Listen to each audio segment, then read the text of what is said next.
So what we're going to talk about here today is how life insurance works.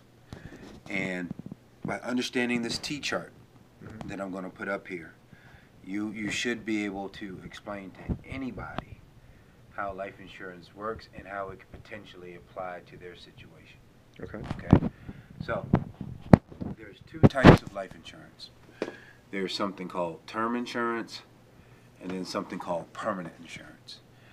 Term insurance by definition is temporary, which means at some point in time it's going to go away. Alright? So an example of how term insurance works as a chart, let's say this line right here represents the money and this line here represents time. Okay? So with term insurance, you may purchase it for a certain period of time, then it goes away. After that term is over, if you qualify, then you can buy it for another certain period of time, then it goes away. But as you can notice is that I drew the line higher, because with term insurance, the older you are, the more expensive it is. All the time. Okay? No matter where you get the insurance from, the older you are, the more that it is. And it continues to get more and more expensive over time. It never gets and goes down or more inexpensive. It always goes up. Okay? So, now at the end of each one of these terms or periods of time, you have paid monies into the program, but there is zero cash. Okay? So there is no value inside of that term policy. But if that policy was a $100,000 policy and you passed away during any of those terms when the policy was in force, that $100,000 is going to pay out to your beneficiaries. Okay? Now, let's talk about the different types of term insurance. The first one, which is the most popular in this area, is called group term. Group term insurance is insurance that people have at work, which means as long as they are working for that group or for that company, then that insurance is in place. The moment that they leave that group or that company, that the insurance goes away. 90% of the time, that's the case. Okay? So, again, it works just like this. So as long as they're working for that company, the insurance is in place. The moment that they leave that company, that insurance goes away. And then at that point, they're going to have to find some more insurance. Okay? And it's going to cost more. It's going to be more expensive. That's what group insurance is. The next may be, a 10-year term. It could be a 12-year term. It could be a 15-year term. It could be a 29-year term. Okay? So these are the term lengths.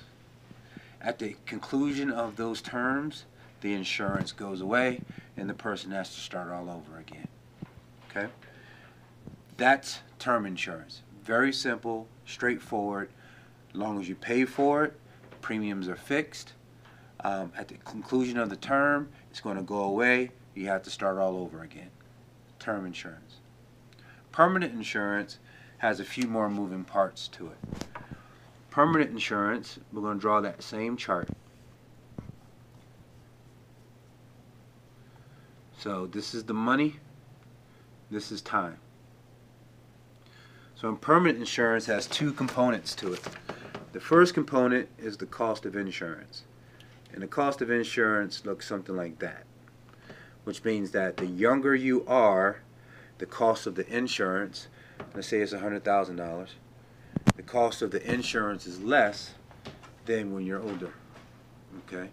So, which means that over time, internally, inside of the policy, this is nothing that you have to do, but internally inside of the policy, the cost of the insurance is going to go up. Okay? So, that's what this line is. Alright? Now, the other value inside of a permanent life insurance policy is the interest that you earn. Because with permanent life insurance, it actually has equity. You actually build value inside of the policy. Very similar to equity that you would see inside of a house. Okay? So, as time moves forward, you're putting monies inside of the policy. That money is going to earn an interest rate, which means that the difference between the money that you earn inside of the policy and the cost of insurance is what you call cash value. Okay? That's what you call your cash. Your cash value. Okay? So that's the money that you can use. Now, with permanent life insurance, there's 3 different types of permanent life insurance. The first one is called whole life insurance. Whole life insurance is your most popular. It's been around a very long time. It's also the most expensive to fund of the 3 different types. The reason is that every value inside of a whole life insurance policy is something called guaranteed. That's what that G stands for, guaranteed. So just like the phone that you're filming this on, if you bought that phone for $200 and you wanted a warranty or a guarantee that if you broke that phone or something was wrong with that phone and you wanted Verizon to replace that phone, they may say, okay, you have to pay us an extra $50 for the guarantee or the warranty on that phone. All right?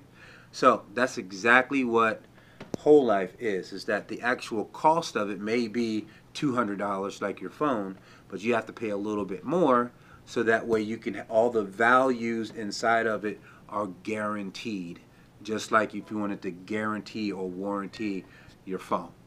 Okay? That's what whole life is. The next one is something called universal life insurance. Universal life insurance, I also call that very similar to a permanent term policy, which means that it is not built to build a whole lot of cash, a lot of equity in it. It's really built so that way if the person passes away, that $100,000 death benefit, no matter when they pass away, is going to pay out. Okay?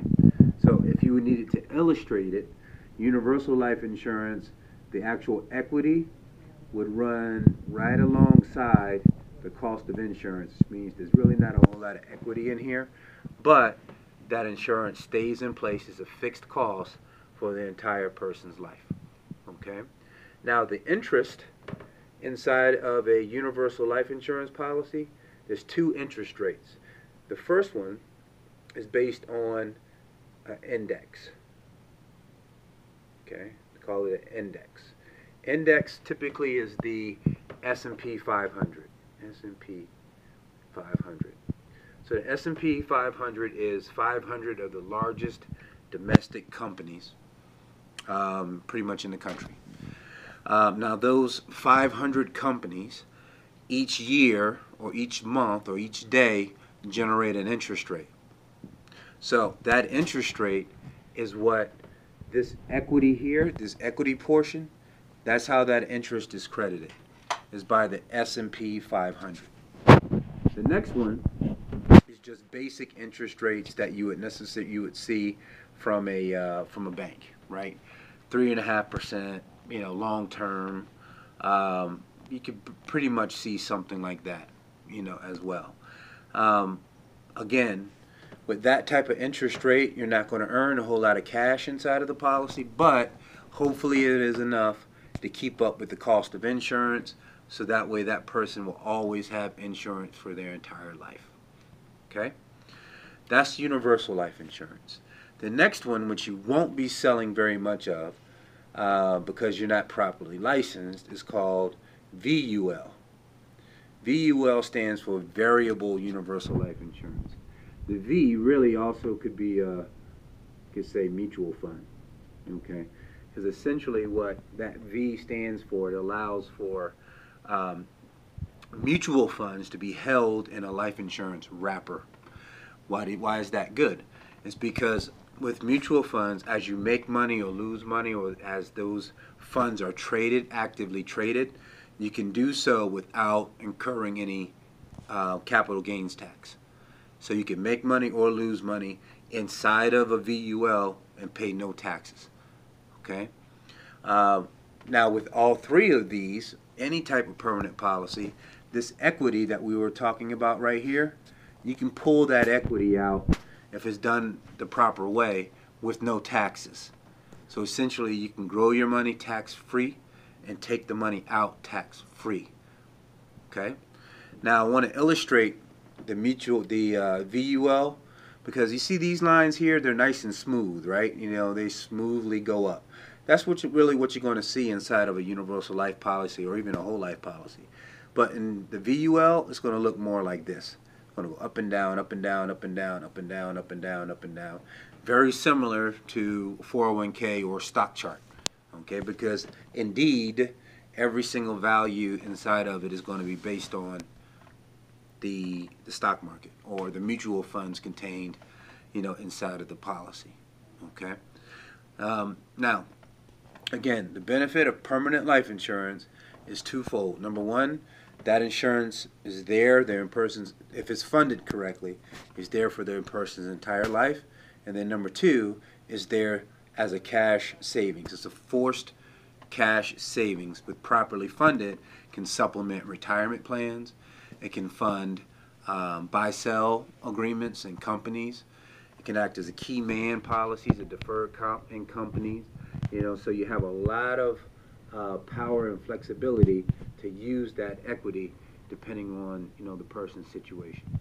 So you have temporary solutions, you have permanent solutions. So term insurance may be appropriate, you know, for somebody that has a kid that needs to go to college in 15 years. Well, in 15 years, the need for that insurance is gone. The person may have a 25-year mortgage, so they may get a 25-year term to cover the mortgage. But after that 25 years, the policy is gone. Okay, they may need 12 years of time to replace income. You know, so let's say the kid is 8 years old, and you know, dad is the only one that's supplying income for the household. And if he goes down, goes away, if he dies, you know, he wants to make sure that until that child turns 20 years old, that he's able to replace his income for the household. So that's a temporary need. So term insurance is designed for temporary needs within a household. Now, with that being said, many people, we always ask them this question. Is there any part or any dollar amount of this 20-year term policy, for example, that you would still want to have in place for the long term, that you do not want it to go away? So I'm going to change this as an example. Let's say that's a $1 million term policy, which we do a lot here. Well, the person may say, well, yeah, no matter when I pass away, I want to make sure $200,000 goes to my family. Well, then that person could, for example, have an $800,000 term policy and then a $200,000 permanent policy. They could have do a $1 million term policy, and then 2 or 3 years later they have the ability to do what they call convert or change that term policy into a permanent policy, or a portion of that term policy into a permanent policy. And I kind of affectionately call that, you know, you rent to own, right? So you're renting the coverage up front because it can terminate, and then you change it to a permanent policy where you own it. To convert or change from renting to owning, you do not have to go through an exam. You do not have to have a doctor or a nurse come see you and approve, or underwriter approve for you to change from term to permanent.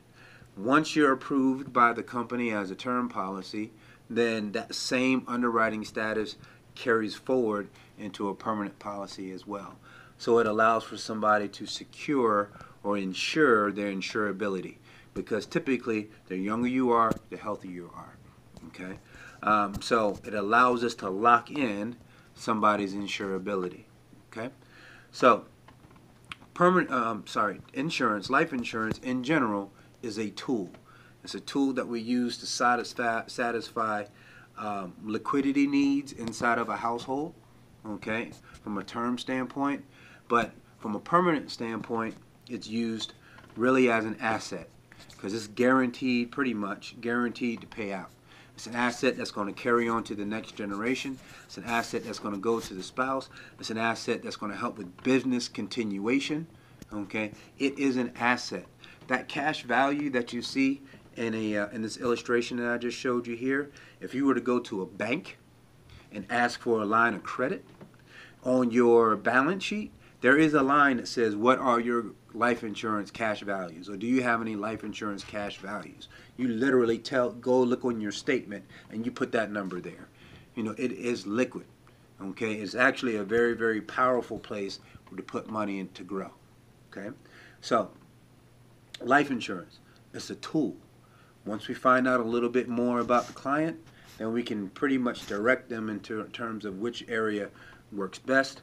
But we have to remember is that we just have to listen to identify where the opportunity is, specifically on the term side, for their specific needs. Okay, so homeowners insurance, if you hear they have young children, if you hear that one spouse works and the other one does not, you know, these are all opportunities to identify temporary needs within a household.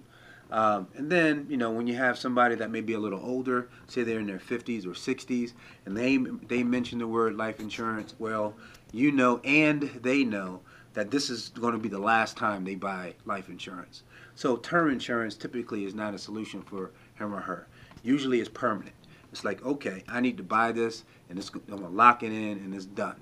Okay? If I do a term insurance, I'm going to do that term insurance temporarily until I can reallocate funds to a permanent solution. But they're not going to buy term insurance with the thought or the idea that it's going to last really any further than a few years. Okay, right. So time. So that's